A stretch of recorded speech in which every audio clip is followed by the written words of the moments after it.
Welcome back. We have to just cut our scheduled journalist hangout on Sunday. There's a story buzzing on Twitter.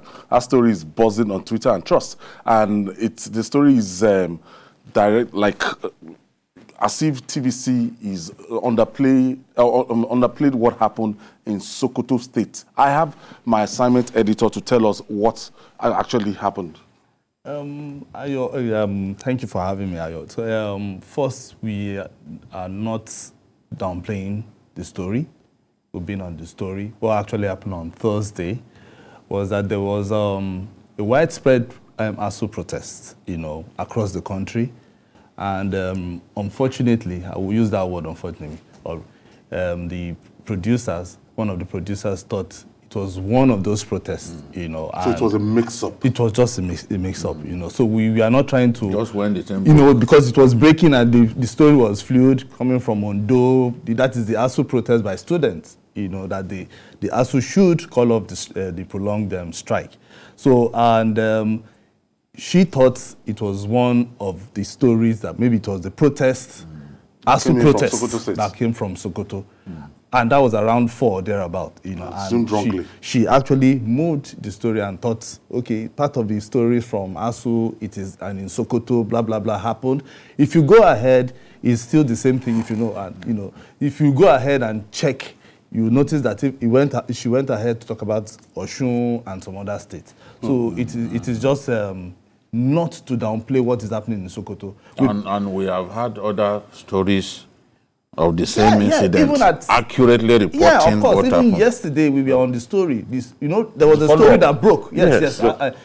Because even that same day, we broke the story about the police arresting the culprits. We also broke the story about the imposition of curfew by the government.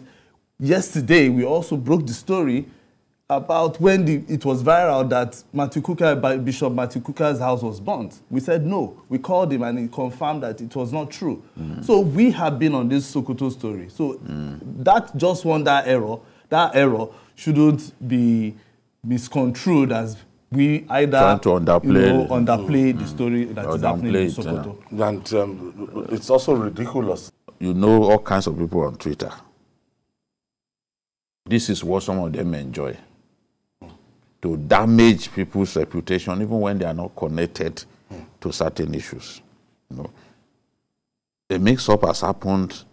We have addressed it. We are shown to the viewer that subsequent stories we reported with accuracy that this was just a mix-up. And an error on our part. Yes, it happens. It happens. Yes, no one wants to will be happy with this kind of thing. It's deeply regretted. But the challenge that this imposes on us as gatekeepers is that we have to be vigilant, eternal vigilant. We have to be vigilant so that this sort of thing is a long time since this kind of thing happened to TVC. So we have to be vigilant and ensure that we do not allow this kind of thing to happen again.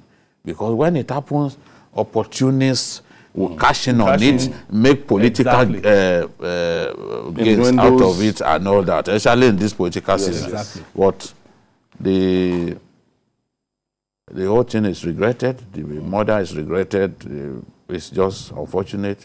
It was a mix-up. Yeah. Thank you, Asuko, for the clarification. And we thank our viewers. Some of them saw this and they knew that this was not us. Yes, they knew it was a mistake and they called to say, look, what's going on? Can you clarify this? And that's what we have done. What happened in Sokoto State. Yes, there is no... If we have been reporting it consistently since then and reporting it accurately, then people need to understand that that was a mix-up and deeply regretted. Assignment editor, TVC. Thank you for this clarification.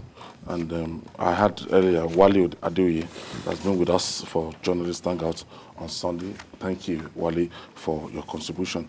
And BQ himself, it's another Sunday. Yes. Nice Thank you. We'll be back again next week. All right. God willing.